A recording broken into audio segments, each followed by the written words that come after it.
The following content is provided under a Creative Commons license. Your support will help MIT OpenCourseware continue to offer high-quality educational resources for free. To make a donation or to view additional materials from hundreds of MIT courses, visit MIT OpenCourseware at ocw.mit.edu. Yeah, so today's class, we're going to talk about coherence and basically 4F system with the incoherent imaging.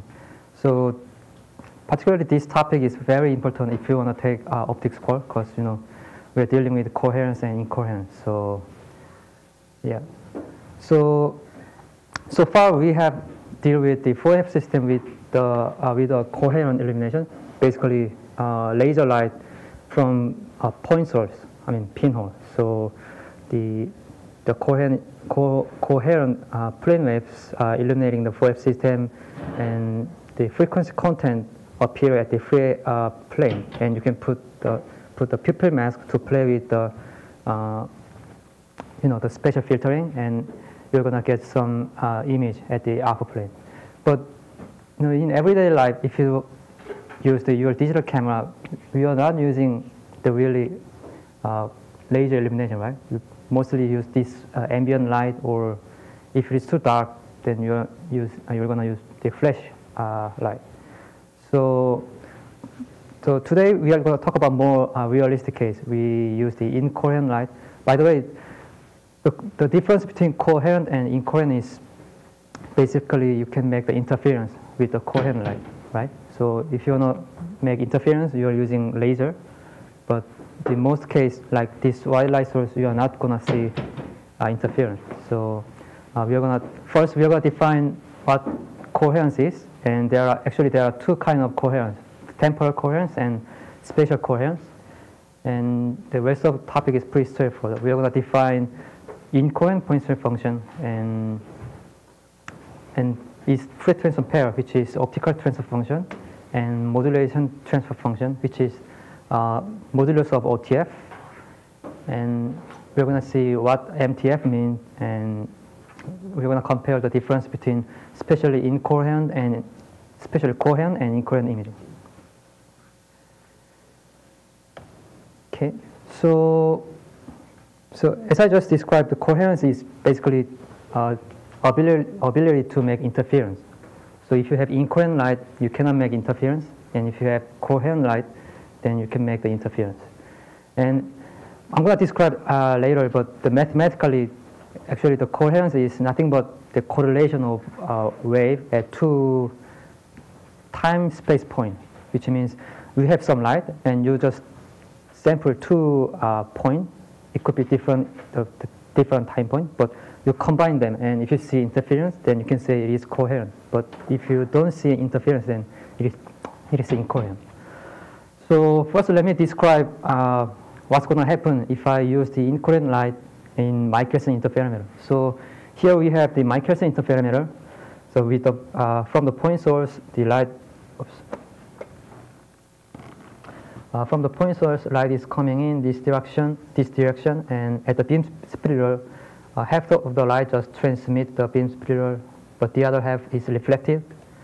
So this path, they reflected again at the mirror and pass through the beam splitter and arrives at the detector. And the other path is reflected again and reflected at the beam splitter, and again you get, it arrives at the detector. So let's just suppose that we have the laser source here. Then what we're going to see at the detector is nice sinusoidal pattern if I move one of the mirror, right? Because I tune the optical path actually optical path length that light travels, and if the distance match, then I get the constructive interference, and if the phase delay pi, then I get destructive interference. So as I move to one of the mirror, I get nice sinusoidal pattern with the full contrast. And next, let's suppose instead of the laser, I have incoherent source, which means, so the horizontal axis is time and the vertical axis is amplitude. But the the phase or amplitudes are varying randomly. So over time the amplitudes are varying very, randomly. Yeah, and even though it's random, this wave train will travel through the interferometer. So in this path, the optical path length is actually constant, which is, these paths are they're common in two paths. So constant plus 2d1 over c, which is time speed of light. And in the second path, I have the this wave train also travel, but due to the difference between d1 and d2, at the detector, essentially I'm going to sample at different time point, right? So even though it's random, I basically choose two time points at here and combine them at the detector, right? So if D1 and D2 are same, then basically identical two waves are coming together. So I always get constructed interference. But what if D1 and D2 are not same? And then basically they get different phase shift, right? And since it's random, so they are kind of averaged out. So D1 and D2 are getting bigger, then basically the degree of correlation is getting decreased, and which means at the detector, the contrast will also get decreased. So if I plot the intensity at the detector with respect to D2 minus D1, which is the distance difference of two arms, then the intensity is going to be like this. So remember that if I have the laser at point source, then I will get the sinusoidal pattern with the full contrast.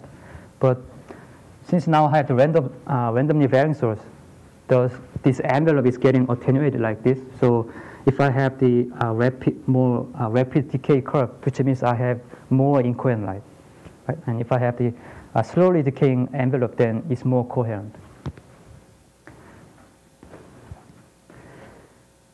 And there is another kind of coherence, which is spatial coherence.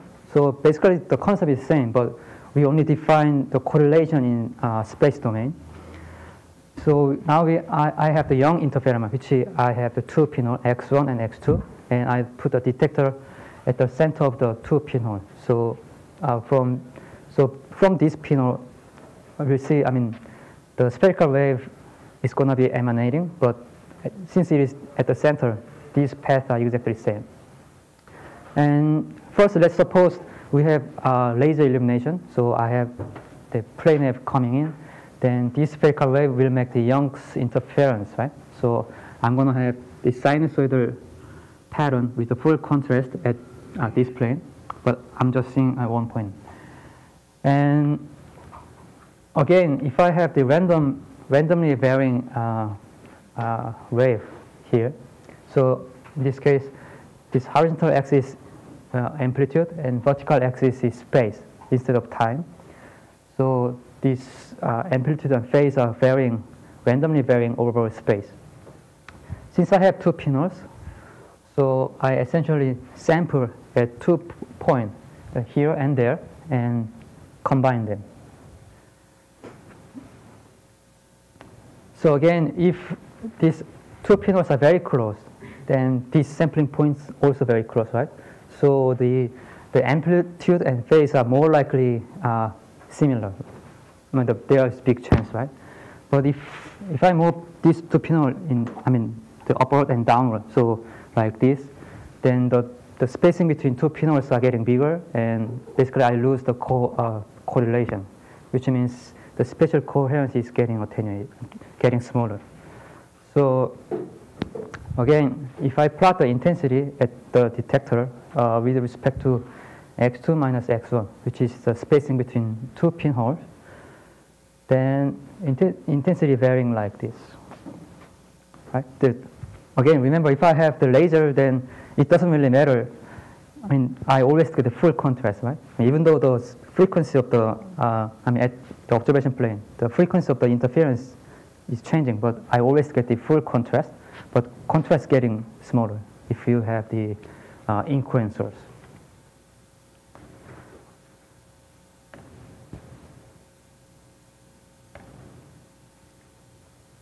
So,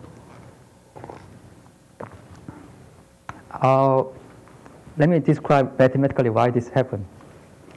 It doesn't really matter if whether I use the Michelson interferometer or Young's interferometer. Basically, interferometer,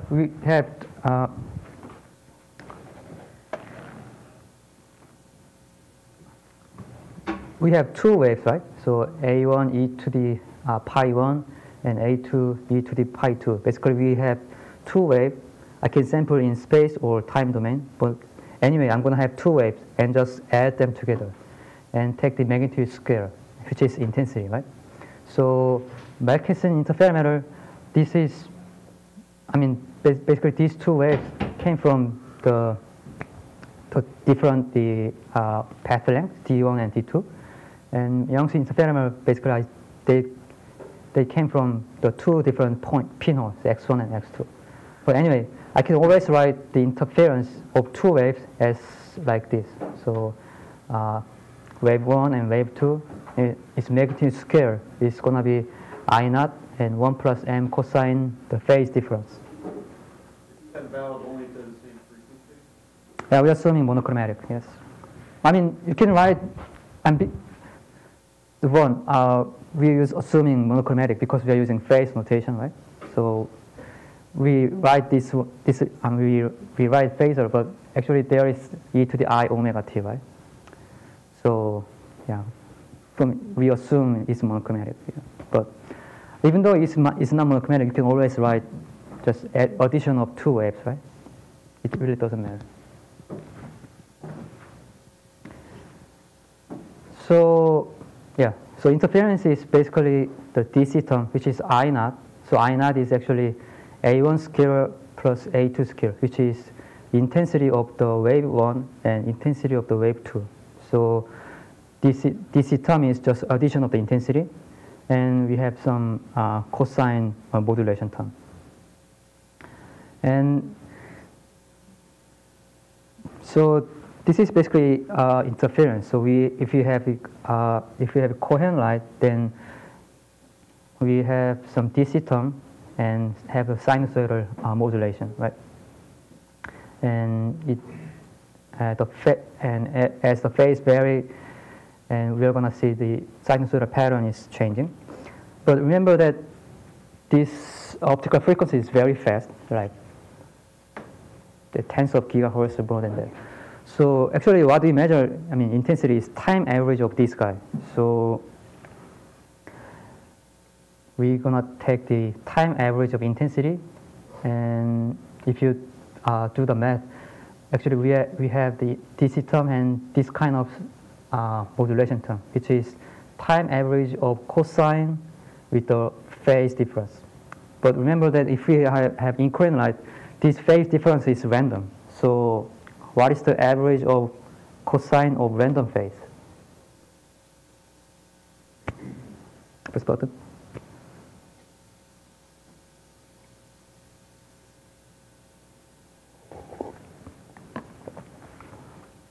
What is the average of cosine of random phase? 0? Yeah, 0, right? Cosine is oscillating between 1 and plus 1 and minus 1. So if you have random phase and average, then you get 0, right? So if you have incoherent light, then basically intensity is just addition of intensity of two waves, and we don't have any interference term. So that's the difference between coherent and incoherent light. So coherent light, we always have a modulation term. It could be 0, depending on phase difference, right? But in coherent light, you always have just addition of DC term, addition of intensity.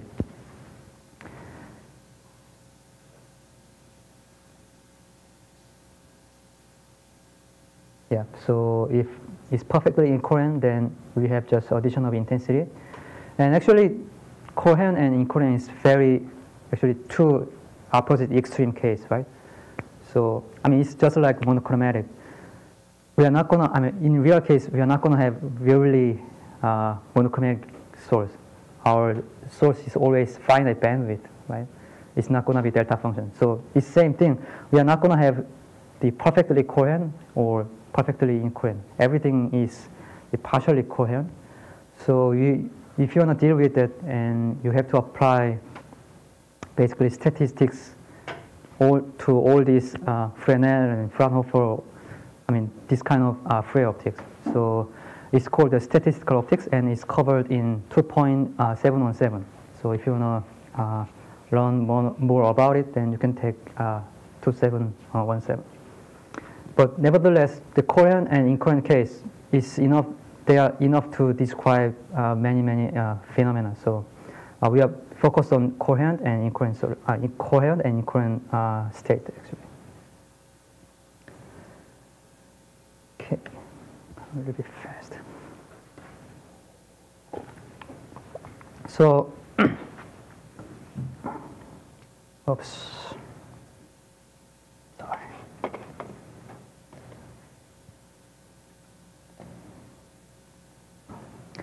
So since we have two kinds of coherence, so temporal coherence and spatial coherence. So actually we have 4 different combinations, right? So temporally and spatially coherent, and temporally spatially incoherent, and temporally incoherent, spatially coherent, temporally coherent, spatially incoherent.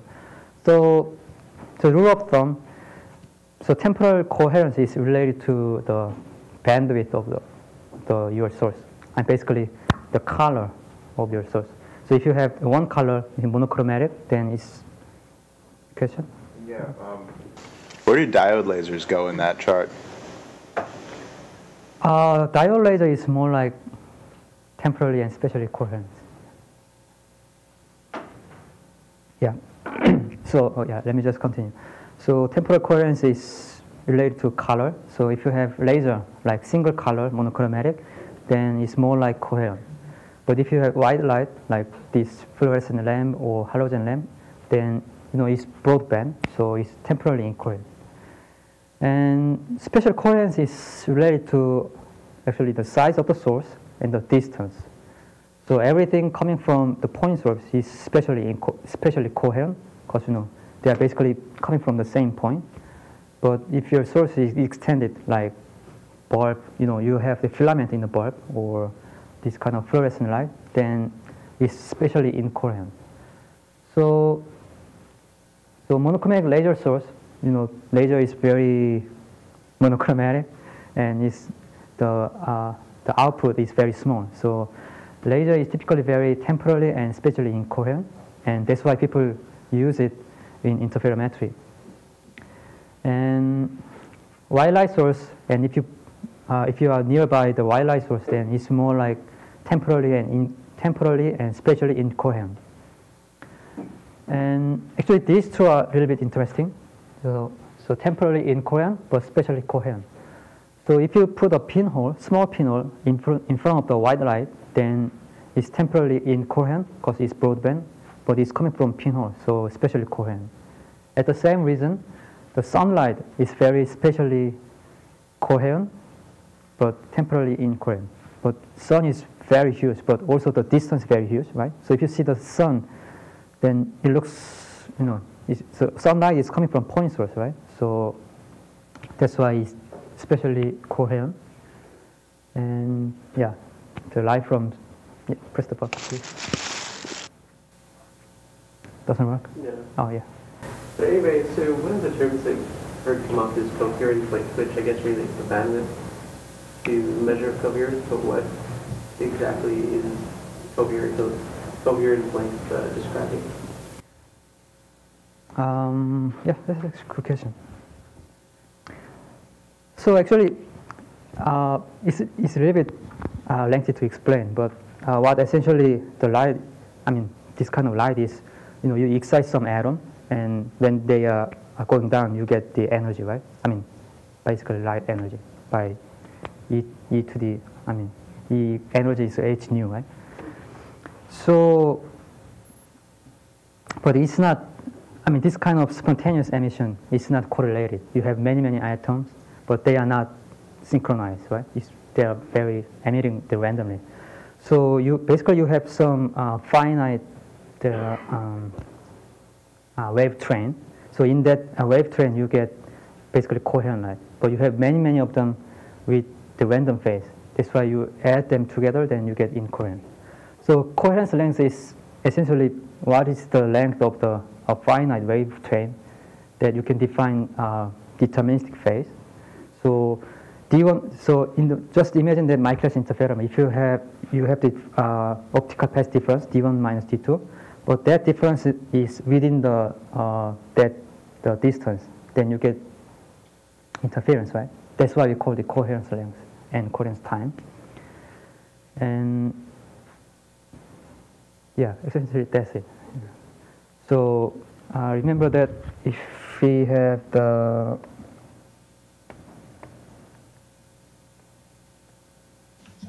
excuse me. Yep. Here I also have one question. So I want to check whether this understanding is correct. So let's see if a light come at a perfect parallel direction, even though they have different wavelengths, it's considered as spatially coherent. And even if light go into different direction, but if they have perfect the single wavelengths, they consider as the time coherent. Is this understanding correct?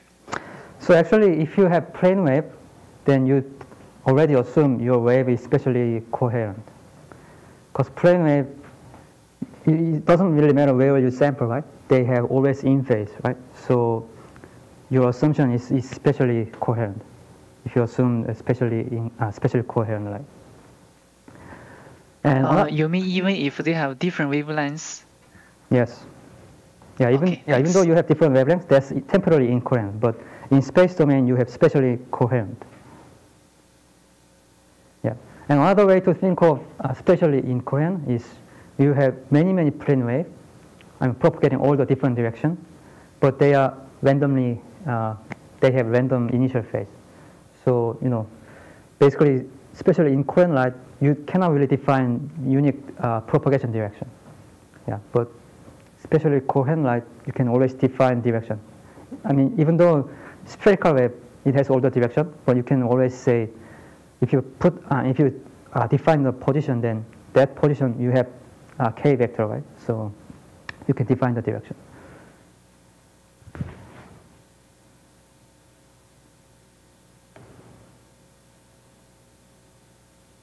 Yeah. So let me just finish this thing. So if D1 and D2 are within the coherence length or coherence time, then you get some interference. But after that, so basically this is essentially the coherence length of this particular source. And remember that, I mean, this always happens. So even though you have a white light, you can get interference, but within a very limited range. Okay.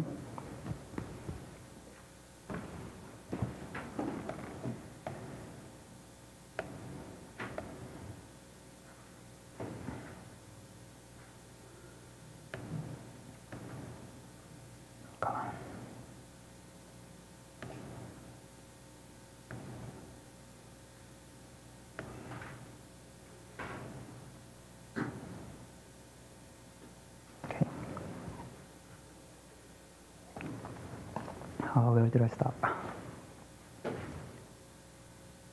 Okay, yeah. And another, excuse me. So another interesting is there is a laser that has a broadband, which is supercontinuum laser. So it's spatially coherent, but it's broadband. So you have temporally incoherent. And the other kind of this combination is temporally coherent, but it's spatially incoherent. So it's typically referred to quasi-monochromatic, temporally coherent, and spatially incoherent. So if you put a rotating diffuser, which is, you rotate the ground glass or like milky glass in front of the laser, then basically it induces some random phase to the laser beam, or you can say it destroys the correlation of the laser beam. So it's monochromatic, so temporally coherent, but in space domain, it has a random phase, so you can have the spatially incoherent light. And yeah, so these are lists of optical instruments using spatial coherence on imaging. The Michelson stellar interferometer and the radio telescope, they are basically measuring spatial coherence of the light coming from a distant star or sun, or they're basically for astronomy.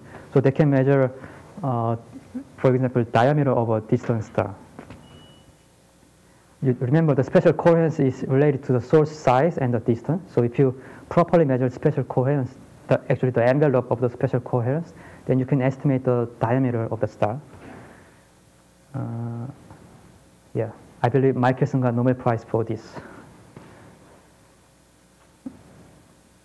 And optical coherence tomography is actually utilizing temporal incoherence.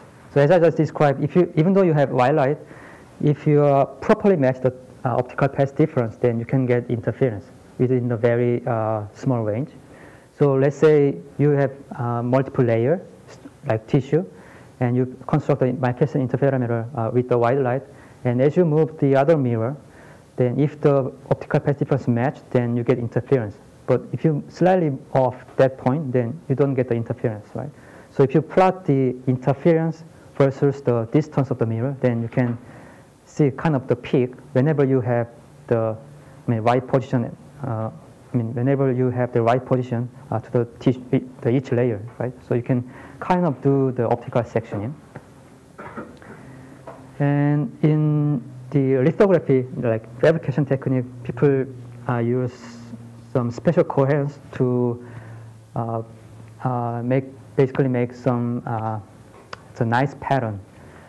Because as we described, special coherence is essentially affecting basically resolution and the contrast of your image. So yeah, there are these kind of things.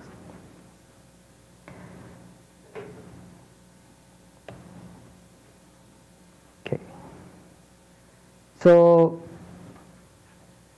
yeah, even though we deal with the spatially coherent with the 4F system, so what if we change the illumination to spatially incoherent or temporally incoherent?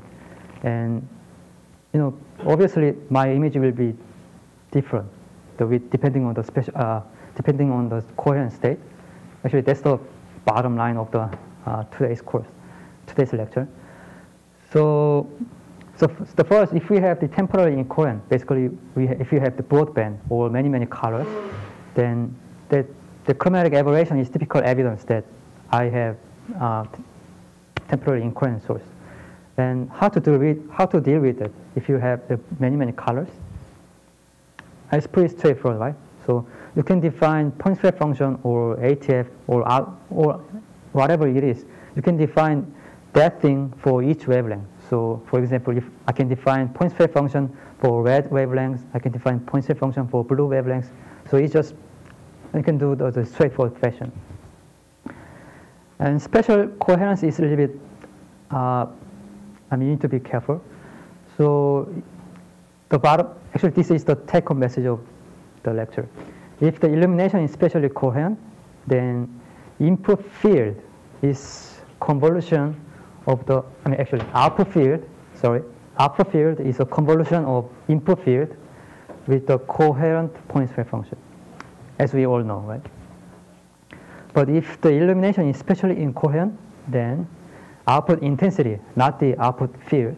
So output intensity is a convolution of the input intensity with the incoherent point spread function.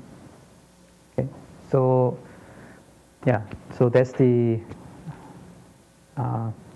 which means if you have spatially coherent imaging, then fields are linear system, right? You can do the convolution in field.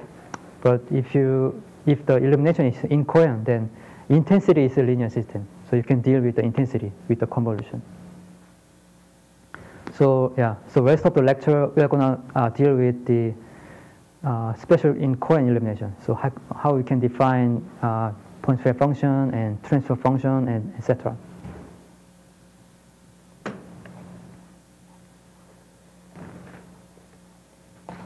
Okay. So first, let's review what we have learned so far. So we have 4F system with the two lengths, whose focal lengths are F1 and F2.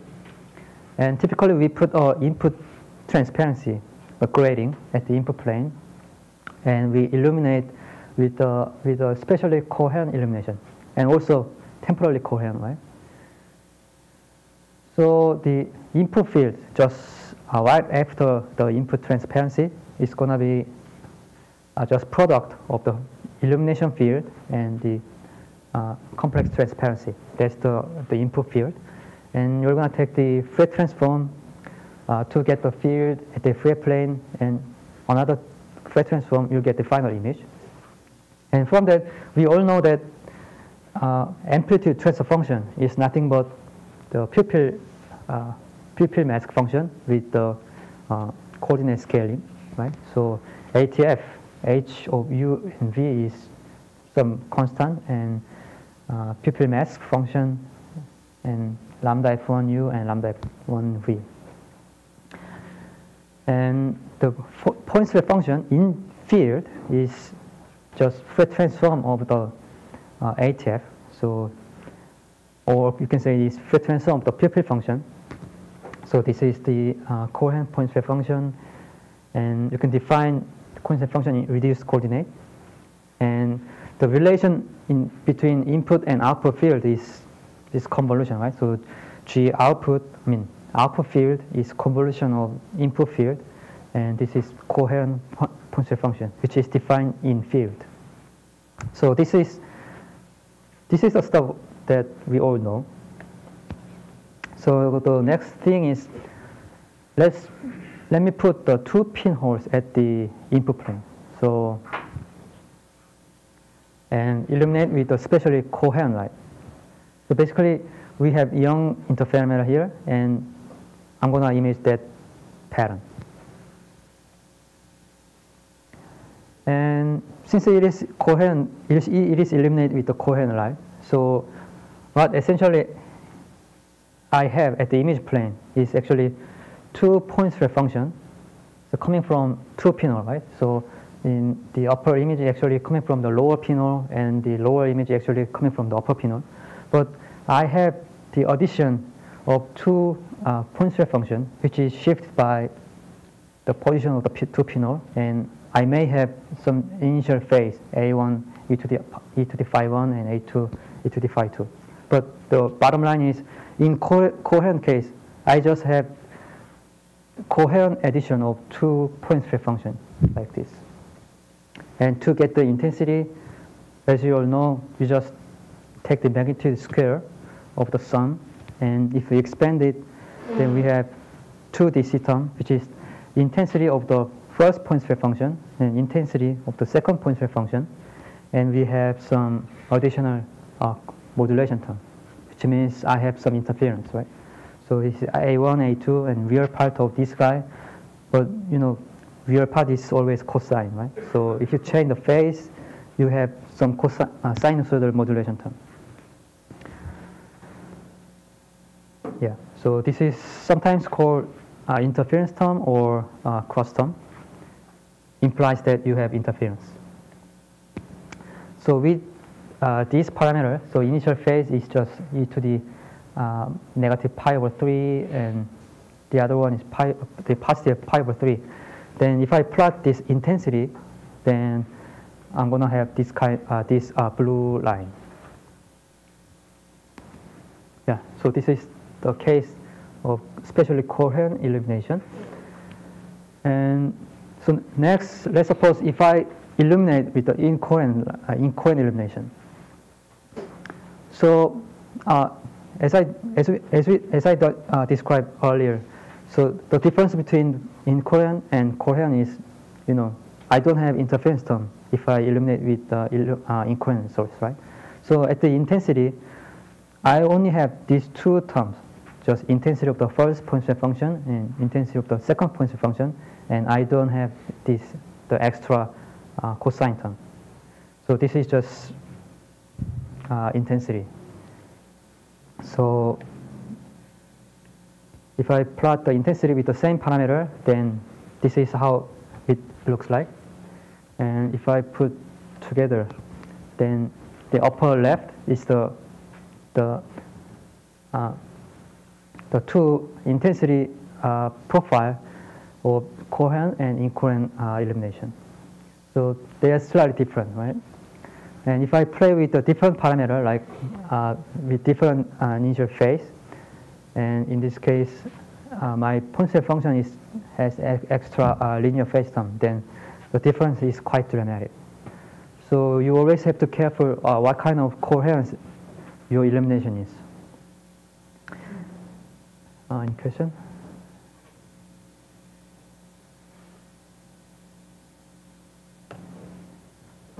Okay. Yeah.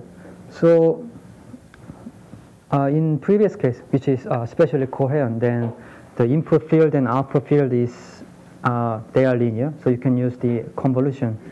But in spatial incoherent case, so we deal with the input intensity, which is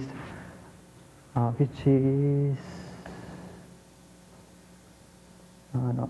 So we are going to deal with the input intensity and output intensity, and at the image plane, the intensity will be summed incoherently. So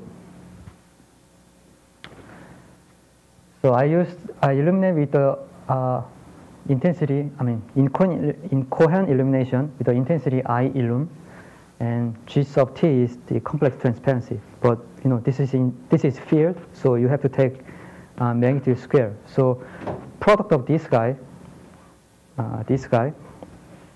is basically your input intensity, right?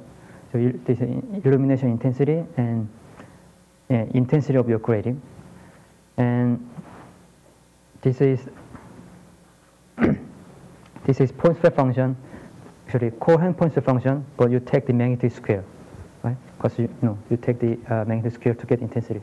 So we define, excuse me, we define incoherent point-spread function, which is IPSF, is actually magnitude square of the coherent point-spread function. It's pretty simple, right? You have point-spread function in field, and if you just take the intensity, then that's the intensity point-spread function. But you probably already noticed the difference, right? So if you use the coherent case, if you use the coherent illumination, then the field are related to convolution, but in coherent case, intensity are related to convolution.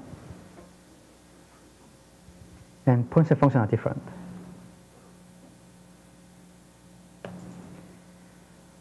Alrighty. Any question? I'm going to a little bit fast, so. Okay. Alright. So we just define the intensity point-spread function, which is magnitude square of coherent point-spread function. And by analogy that, I mean, in the coherence case, we had the coherent point-spread function, and if you take the Fourier transform of the coherent point-spread function, then that is ATF, right? Amplitude transfer function. So we can define the same transfer function for incoherent point-spread function, which is OTF here. So there's derivation says that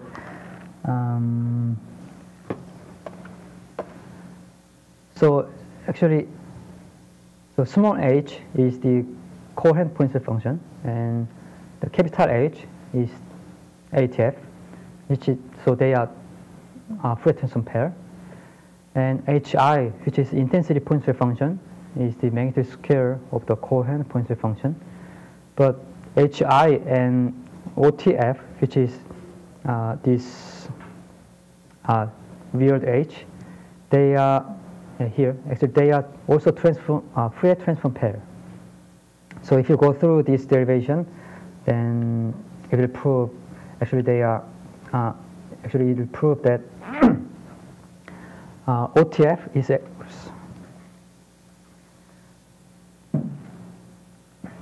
OTF is actually this integration of ATF. So once you have ATF, and you can compute, and after you compute this integration, then you get OTF, which is autocorrelation. And I'm going to derive in different way here. So can I use DocCam, please? Okay. Okay. So we start with hi of x, which is intensity point wave function, is magnitude square of the coherent point wave function. And yes? You write much bigger. Much bigger. All right. Okay, let me try. 10 times the size. That's too big, right? Like 2 times the size. It's still small? Okay.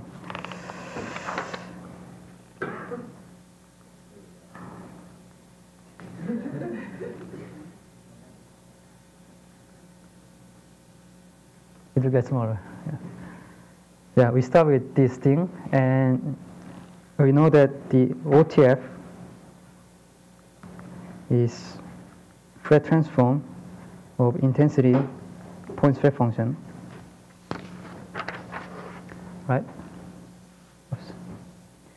And I can just plug in here. So it's Fourier transform of magnitude square of the coherent point wave function and Fourier transform.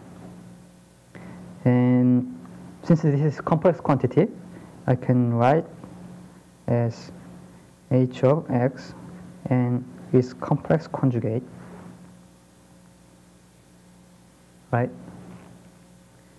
And since these two are product, then I can write as convolution of two guys. So it's Fourier transform of h of x convolution with Fourier transform of h complex conjugate, like this. Pretty straightforward, right? And you know, Fourier transform of the h is actually h of u, right? I mean, this guy. ATF is just nothing but Fourier transform of the coherent point wave function. And what about this guy? Fourier transform of complex conjugate of h, small h. So I can write this in integral form. So integral h complex conjugate of x e to the minus j 2 pi x u dx. And since it is complex conjugate, I can write as integral h of x e to the I 2 pi x u dx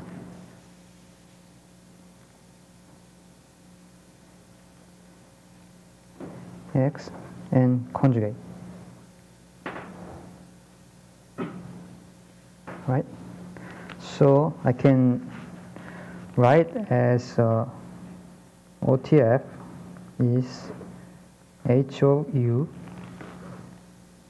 convolution and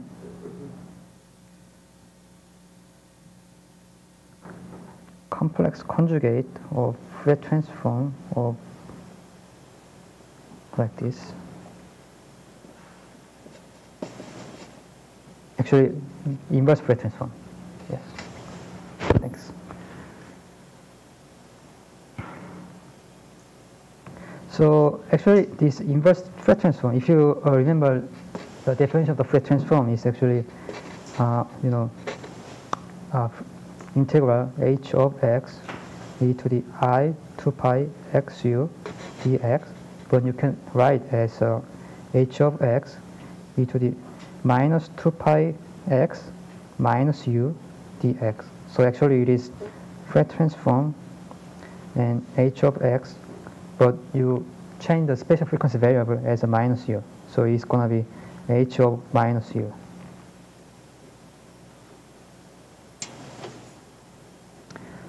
So at the end, we have h of u convolution and complex conjugate of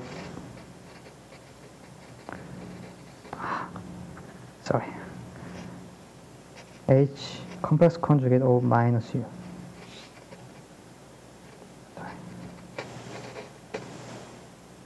Which is where I can write as an integral form, integration H of U prime, H of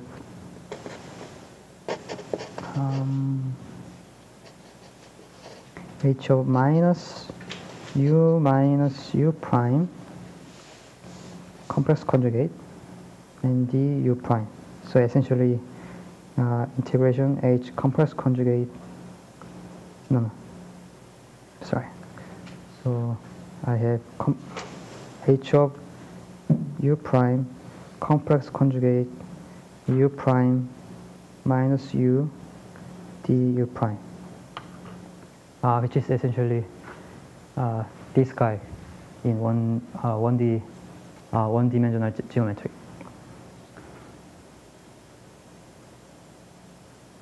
Oops.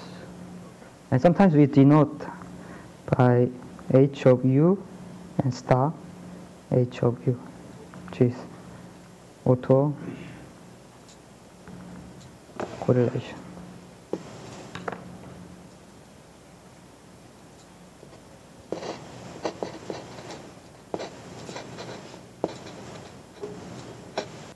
Any question in the derivation?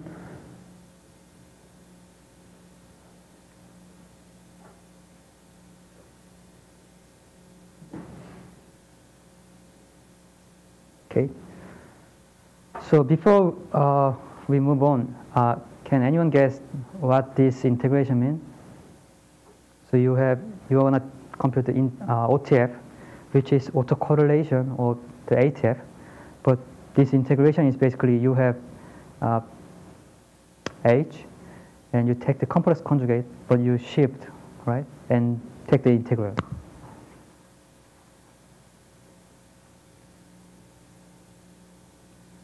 Okay, so next slide, I'm going to explain how we can compute. So bottom line of this slide is, OTF is nothing but autocorrelation of your ATF, but next slide is how to compute. You can simply compute this integration, but there is another easy way to guess the OTF.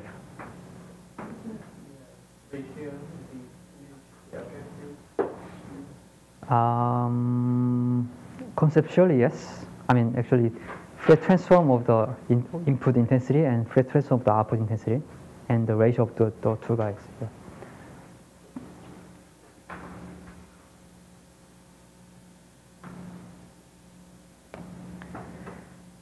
Okay.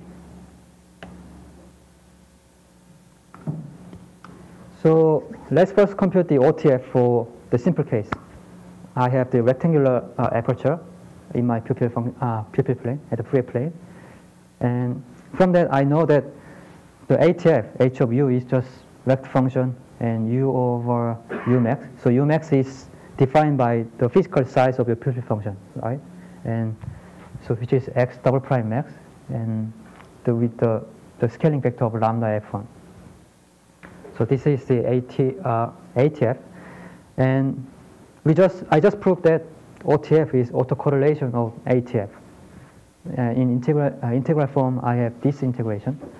So let's just take a look at this equation actually. So OTF is function of U, but this integration, inside of this integration, I have function of U prime, H of U prime, and H complex conjugate U prime minus U.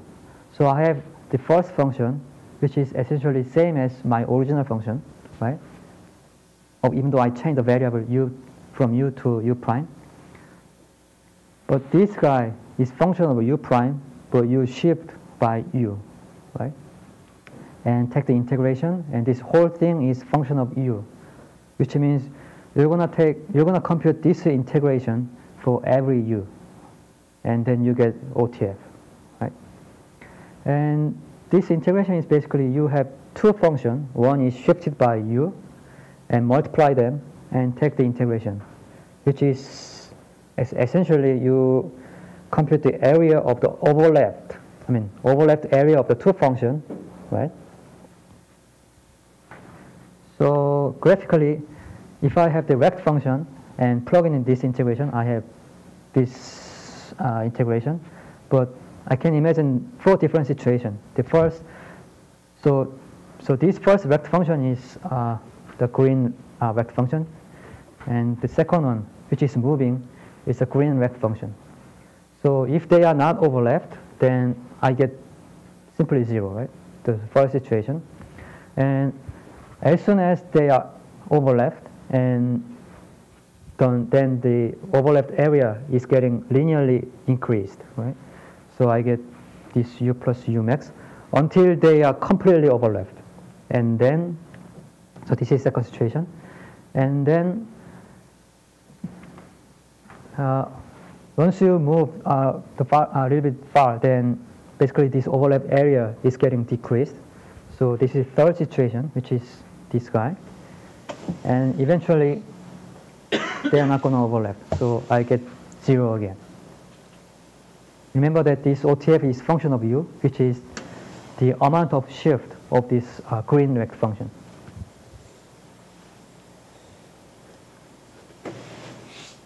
Any question?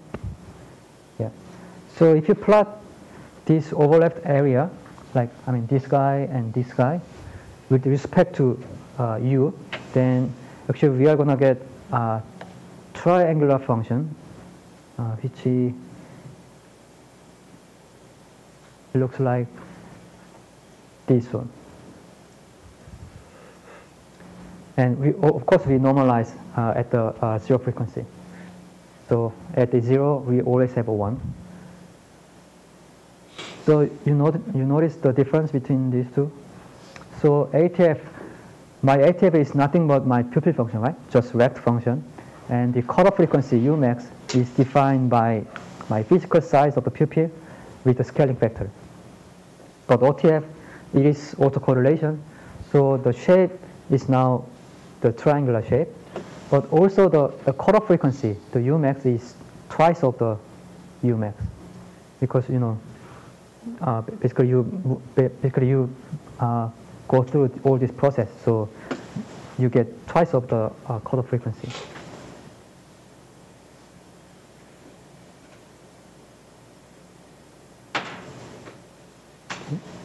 So whatever, yeah. No. So whatever pupil you have, if you compute this kind of overlapped area, then you can get OTF.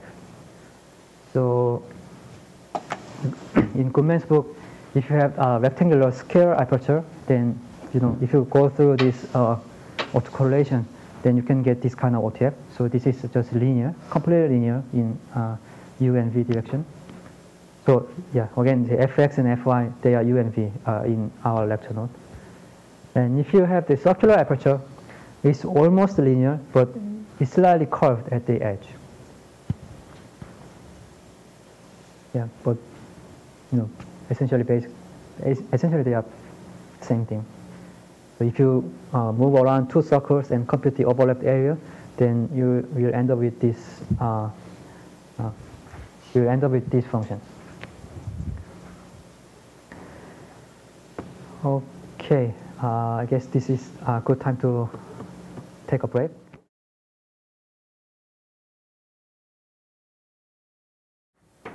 Alrighty, any questions so far? So we discussed that what the difference between temporal and spatial coherence, and define the intensity points per function, and also define the OTF, which is Fourier transform of the intensity points per function. And at the last, OTF is autocorrelation of the ATF, and I visually show that how to compute the OTF.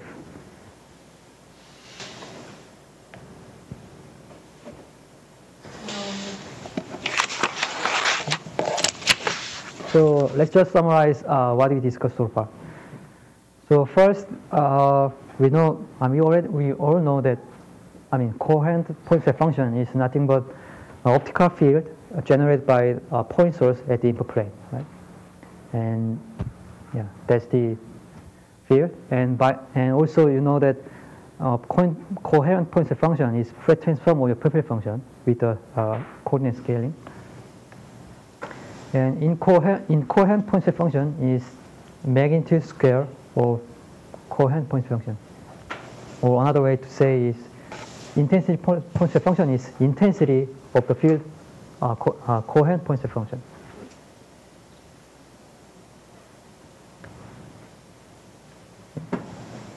And we define the amplitude transfer function ATF, which is Fourier transform of the coherent point set function, right? And it is nothing but the pupil function with the scaling factor, coordinate scaling. And we just derived that the OTF, which is Fourier transform of the intensity point set function, is actually autocorrelation of the ATF.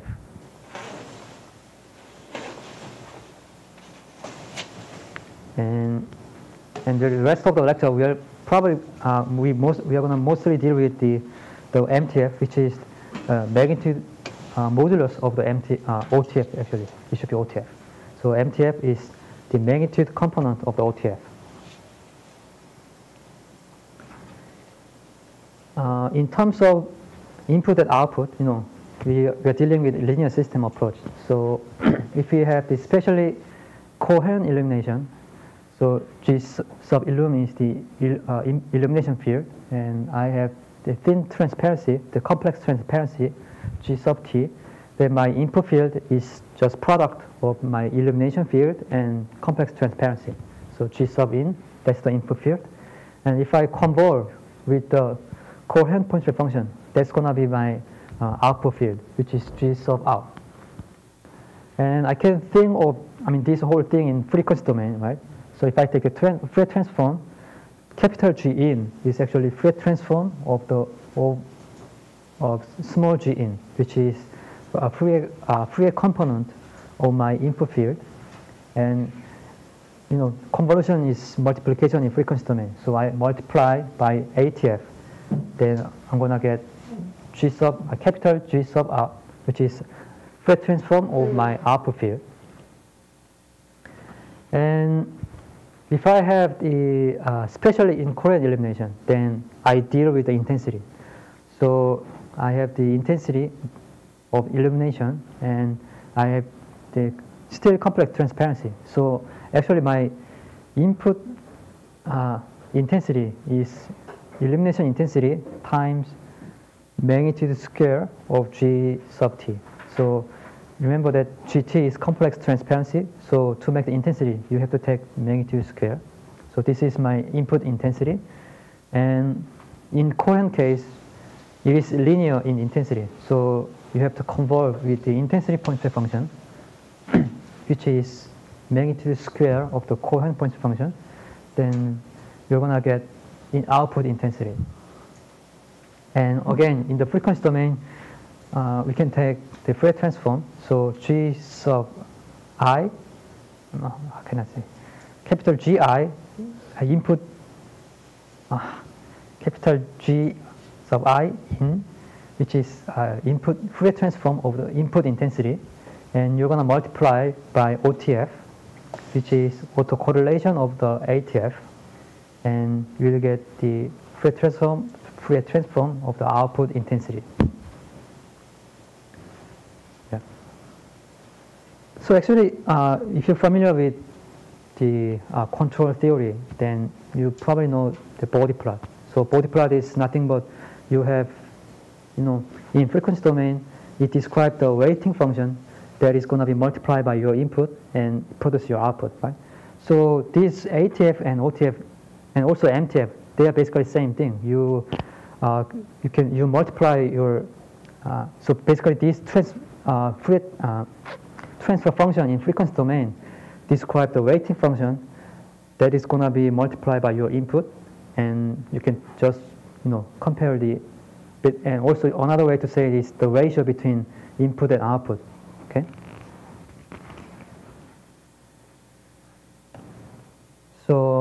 MTF. So yeah. So as I just described, this frequency, this transfer function is nothing but the weighting function in frequency domain. So let me show how to use it. Because if you buy a lens for your digital camera, I mean typically the SLR camera, the lens makers provide the MTF data, which is the weight, this weighting function with the special frequency and with the cutoff frequency, or I mean basically you can say what kind of image quality I can expect with the lens.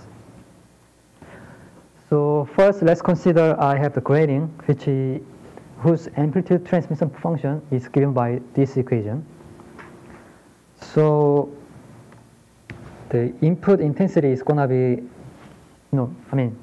intensity of the grating is going to be magnitude square. So I have 1/2 1 plus m modulation and cosine term. And the phase factor, e to the I phi doesn't matter, right? Because you take the magnitude square, it's always 1. And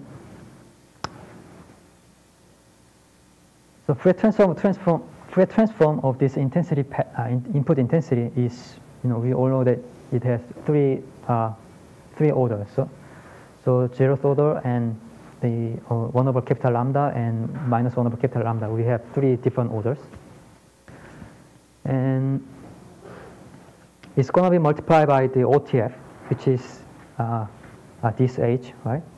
And since this delta function, which means this one is 1 only at u equals 0 and at u equals 1/capital lambda and at minus 1/capital lambda. So if you multiply the OTF, and actually you still have the 3 component. So at 0 component, you have the OTF at the 0 frequency, and these 2 delta functions are multiplied by OTF at the 1/capital lambda and minus 1/capital lambda. We still have the 3 diffraction orders, right? And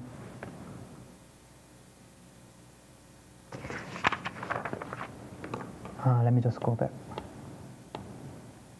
So since this is your Fourier transform of the output intensity, so you can just take the inverse Fourier transform to compute the output intensity, right?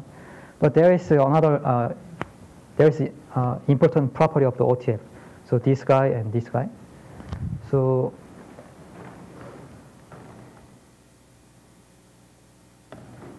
OTF is actually, intensity point function, which is h sub I, is magnitude square of the coherent point function. So it is always positive. I mean, it's non-negative, I should say. So it's non-negative. So its Fourier transform is actually Hermitian, which is mathematically you can write h of minus u is actually h complex conjugate of u. Or you can say its real part is even function, but its imaginary part is odd function. So OTF of the physically realizable optical system must be Hermitian. So this condition should be satisfied always. So in previous slide I had let me just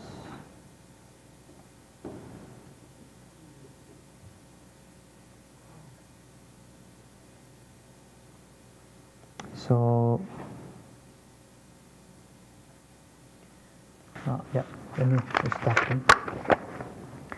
Capital G I out was 1/2 OTF at 0 and delta U plus m/2 h 1/capital lambda and delta U 1/capital lambda plus h minus 1/capital lambda delta U 1/capital lambda. Right.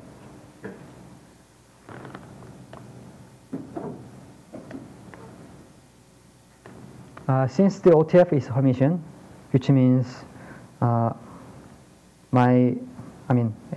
OTF over minus 1 over capital lambda is actually complex conjugate of H 1 over capital lambda. This Hermitian.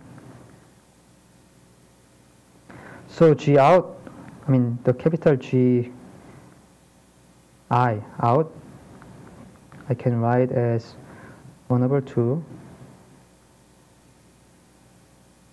OTF at 0, still delta function, and M over 2 H 1 over capital lambda delta U 1 over capital lambda. But the last delta function I can write as H complex conjugate 1 over capital lambda delta U plus 1 over capital lambda. So the first delta function, I mean, if you take the inverse Fourier transform or Fourier transform, the first delta function, you know, is just generated this term, right? Just 1 or something. So it's pretty straightforward.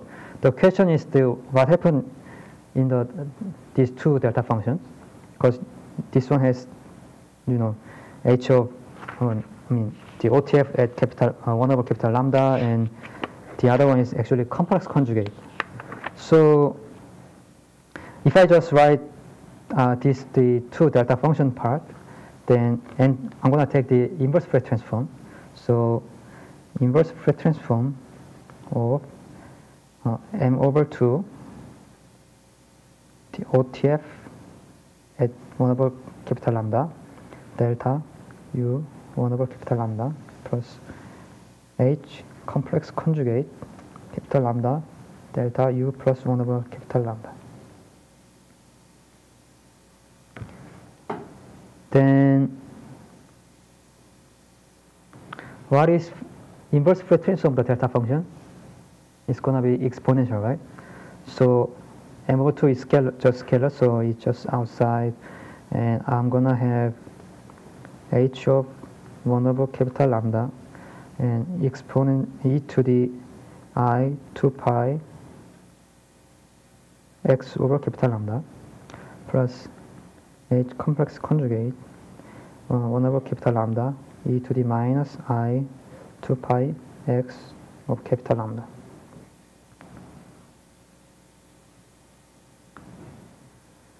And I can write as capital lambda 1 over capital lambda e to the I 2 pi x over lambda plus actually same thing H 1 over capital lambda e to the I 2 pi x over lambda and complex conjugate like this, right?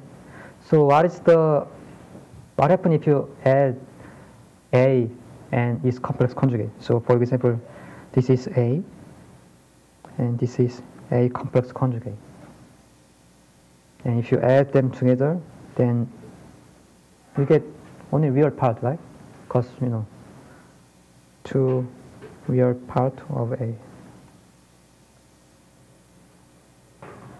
So I'm going to have M, the real part of OTF at capital 1 over capital lambda e to the I 2 pi x over lambda, which I can write as M and magnitude. This magnitude is, you know, this H is just non-zero, so it could have, I mean, it can have only 0 or minus phase shift, so I can write as a magnitude here, and this will be cosine 2 pi x over lambda. So that's why my G, I mean, the output intensity is just 1 plus M, which is original modulation, but I have extra modulation due to OTF and cosine term.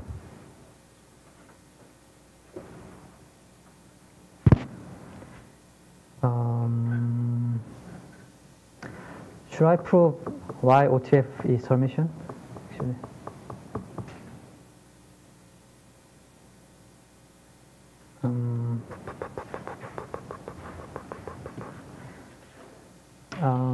Yeah, let me prove why OTF is Hermitian.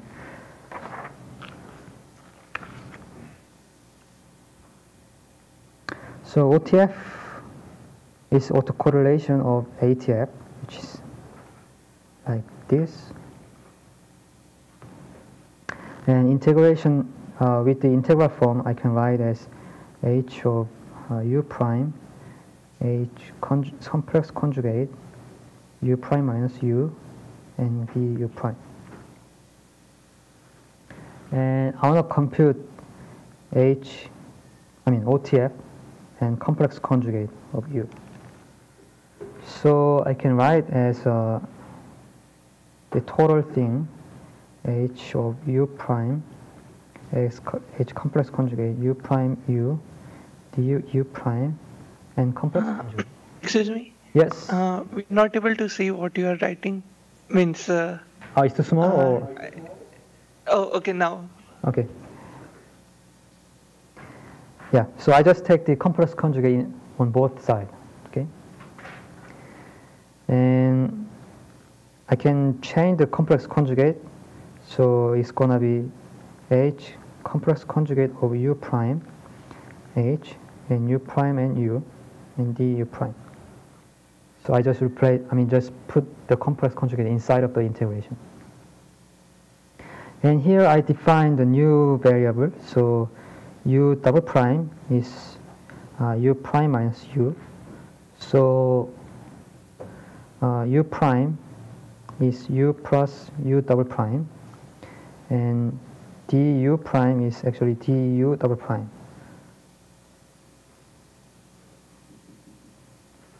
So this h complex conjugate is actually h complex conjugate u plus u double prime, h of u double prime, and du double prime, which I can write as integration h u double prime, h complex conjugate u double prime minus u du double prime, so it's h of minus u. So this is complex conjugate Hermitian.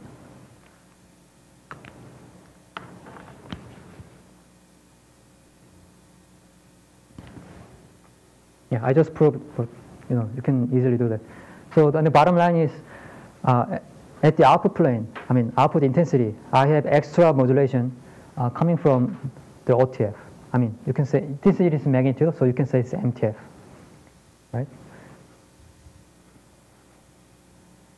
So if you compare in terms of the contrast or visibility, so the contrast is defined by Imax minus Imin over Imax plus Imin, but at the output plane, we have the extra modulation term. So if you compute the same thing, then actually your contrast is going to be the original modulation multiplied by MTF at that spatial frequency.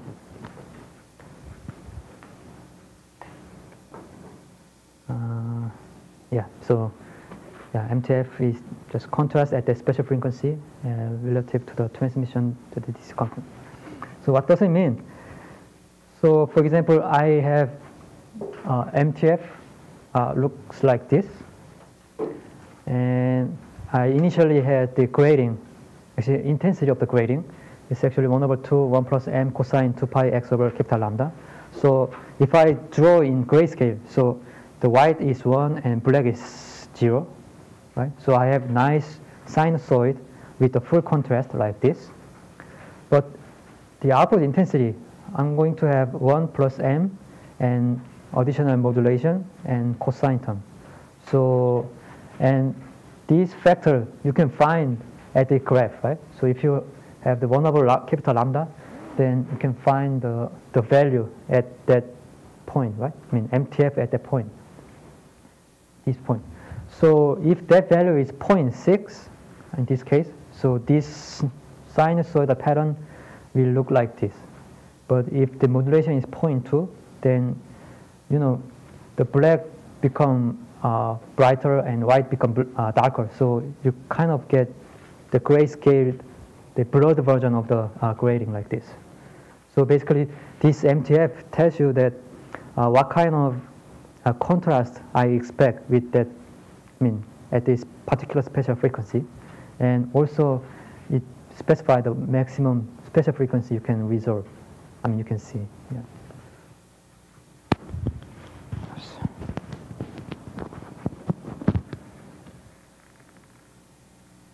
Any questions?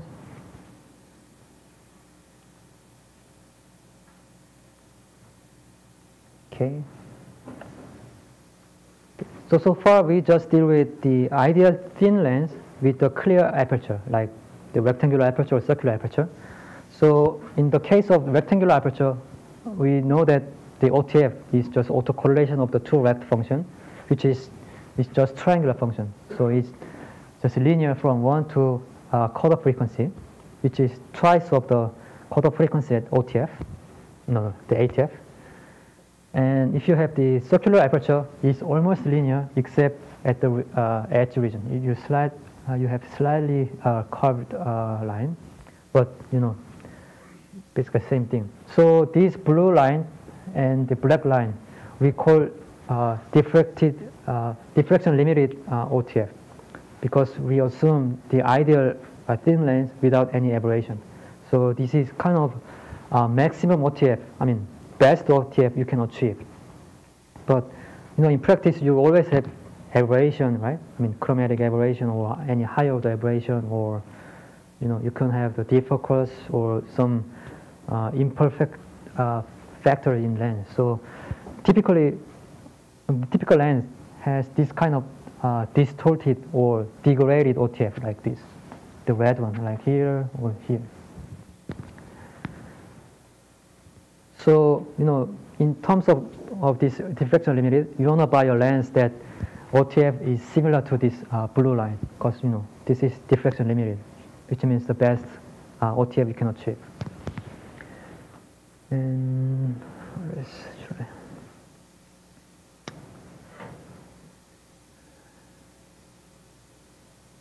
Yeah, so I described, this slope is linear and circular aperture, and locally it can have a higher value, but overall the overall shape should be smaller than this blue line.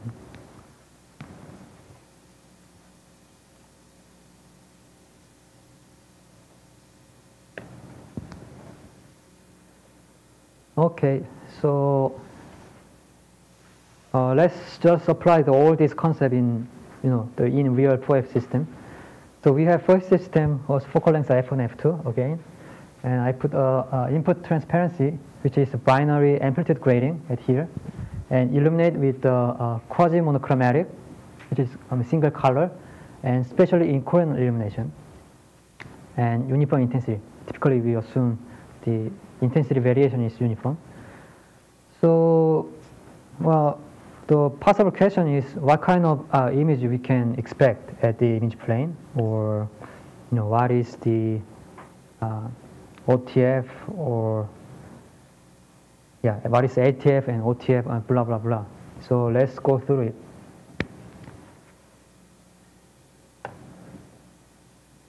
Okay, so this is the binary amplitude grading. So it is still complex transparency in field. So if you have incoherent illumination, you want to compute the intensity. So you have to take the magnitude square. But this is just 0 or 1. So basically you have the same thing in intensity, right? So that's the input intensity, the upper right. And this is the phase mask located at the Fourier plane.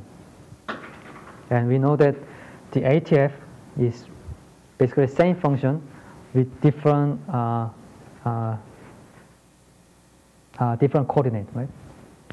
So ATF is phase mask, but the function is the x double prime over lambda. I mean, you have this coordinate scaling factor. So if you compute the OTF from this ATF, basically what you do is you have two rect function. Actually, you're going to have actually 4 vector function, right? And you move 2 of them. So whenever they overlap, you get some value, right? So if you do that autocorrelation, then actually you're going to have 3 triangular. So remember that if you have the 1 vector function, one vector function, then you move 2 vector function. So you're going to have one triangular. So since we have 2 vector functions, so whenever they first meet, then we have the one triangle. But the second and the 2 vector functions are overlapped, and we have the center triangle, and like this we have the another triangle. So we get the 3 triangles. So that's the OTF. And if you expand with the Fourier series of your input intensity, then we are going to have an infinite number of diffraction. But in ATF case, we have only first order, and the minus first order and minus first order are going to be transmitted. But in OTF, actually, they are blocked because this is 0. Actually, plus 2 and 0 and minus 2, they are going to be transmitted. So you just multiply these 3 delta functions by the value of the ATF, this, and that's going to be your, the Fourier transform of your output intensity, which is this. So 1 over 3 is just came from the central delta function, because this is 1, so just 1 over 3. And for the first order, at the 0.1 and the minus 0.1 and minus 0.1 micrometer, actually 1 over micrometer, actually they have 0 value. So I multiply by 0.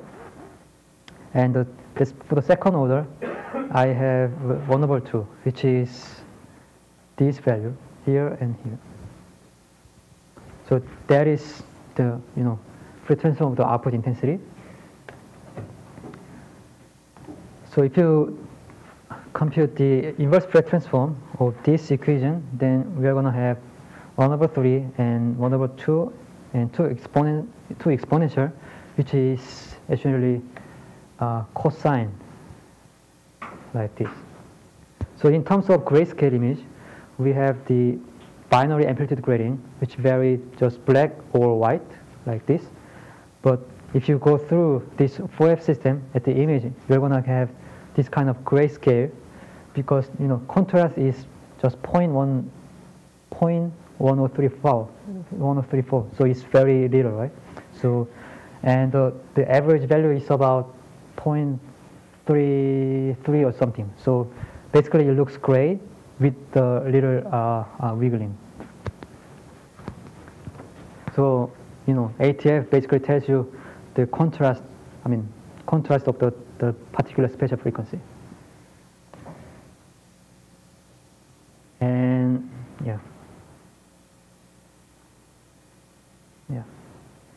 so what happened, the orders at this side. So if my OTF is 0, then what kind of image I can expect? It's black. It's not white, right? Yeah. So if it is 0, if the value are 0, then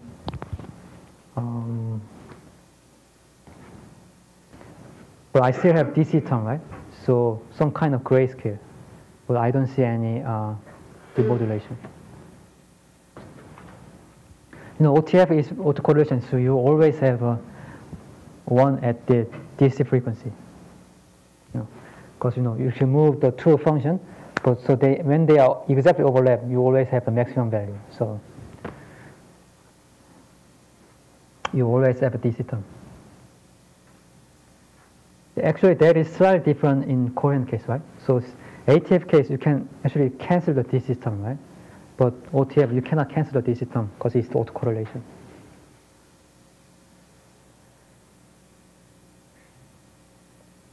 Okay, so again, we have simulation with the MIT ladder. So this particular circular aperture, if I illuminate with the coherent illumination, then this is the image. Actually, Yes. yeah, in Singapore side, the PPT slides are not, means they are freezed. Means still it is showing this example of bandpass filtering. Oh, Slide number, yeah. maybe it takes time or. No, it even didn't show that input and output image when you explained about that contrast. Just let me ask control. Hello? Hey, control? Yes, it seems Singapore side, their screen is freezed. It's frozen, yeah. Okay, I'll just reset it. Yeah. They're going to reset the system, so yeah. So let me just take a few moments. Yeah, any questions so far?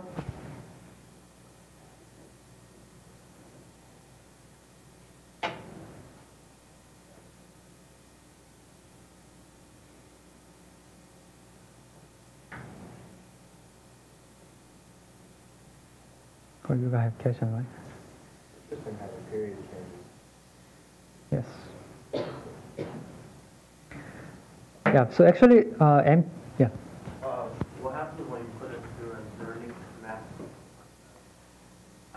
Yeah, actually, I'm going to talk about it, but you know, in general, if you use the incoherent light, then you don't see any phase effect, right? Because you know you're going to take the magnitude square, so it doesn't really matter. So you don't see any. I mean, you barely see some variation, but usually it's not dramatic as coherent illumination. And what else about to say?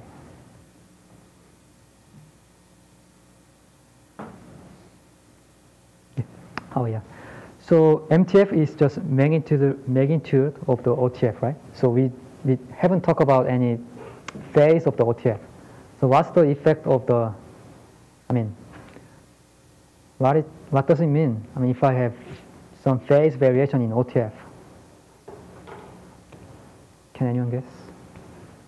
So for example, OTF is always non-zero, right? It's always zero or positive. But you know, its phase can be 0 or pi, right? So what if I have pi phase shift in OTF?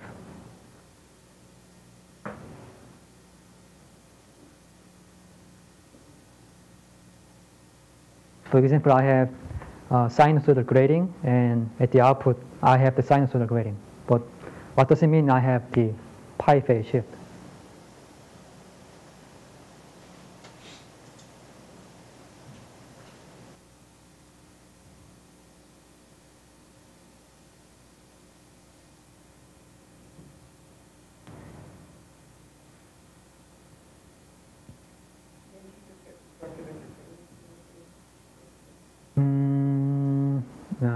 Not really, yeah. What happens if you shift by pi? I mean, if you move the cosine by pi, you get sine, right? So you have cosine pattern here, and if you have pi phase shift, then you're going to have the sine pattern, which means you flip the black and white at the image.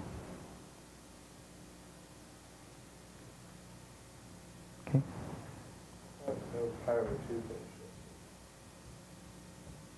Yeah, I flipped the change the sign. Oh, sorry, yeah.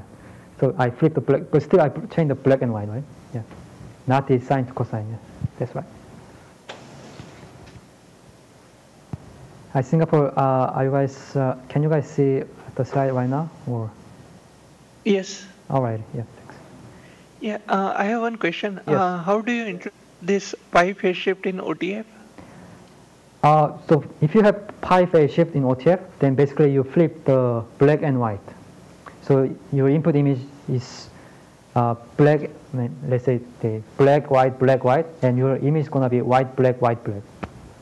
No, my question is like physically how do you introduce that controllable phase shift in OTF? So, is ATF can be complex, right? So if you compute the autocorrelation, then actually you can have negative value of OTF. Okay, and if you have the negative value in OTF, which means you have still positive magnitude, but you have some negative, pi, basically pi phase, right? So if you want to do that kind of thing, basically you have some complex transparency at your pupil mask. Yeah. But if you have clear aperture, then you don't get that effect.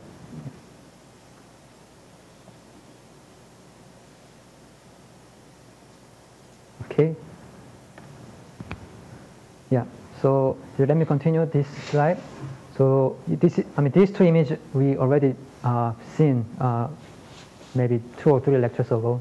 So this is MIT lecture. The image of the MIT letter with the coherent illumination, and the right two images are obtained with the incoherent illumination.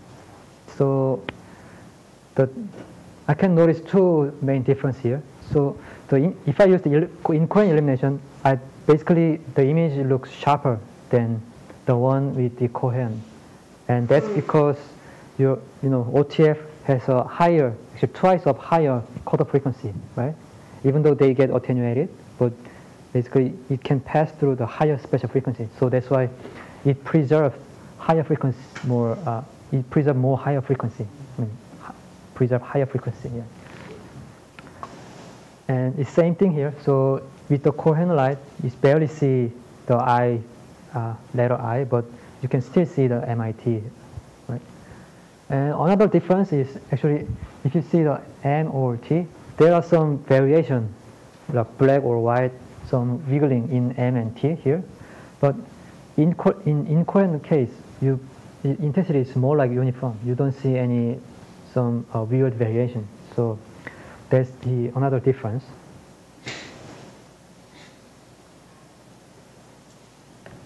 Yeah. So if you use the incoherent light, generally you don't have the ringing artifact as I just described, and also no speckle. It's incoherent, so you're not going to see any interference, and it has higher bandwidth because the cutoff frequency is twice higher than the cutoff frequency in ATF. So you can see basically the smaller feature. The 2 point the closer.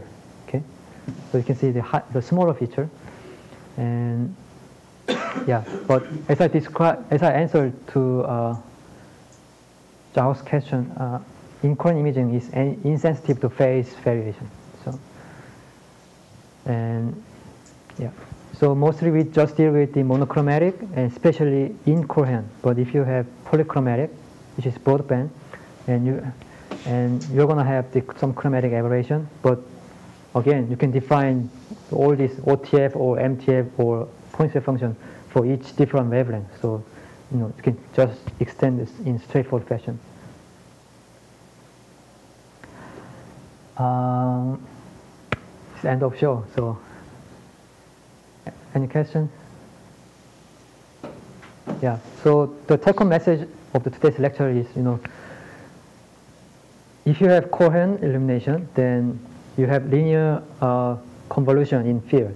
But if you have incoherent case, and you have the linear relation in intensity. And for incoherent light, you have to deal with the OTF, which is autocorrelation of ATF. And yeah, that's pretty much about it. Yeah, if you don't have questions, then let's see next Monday.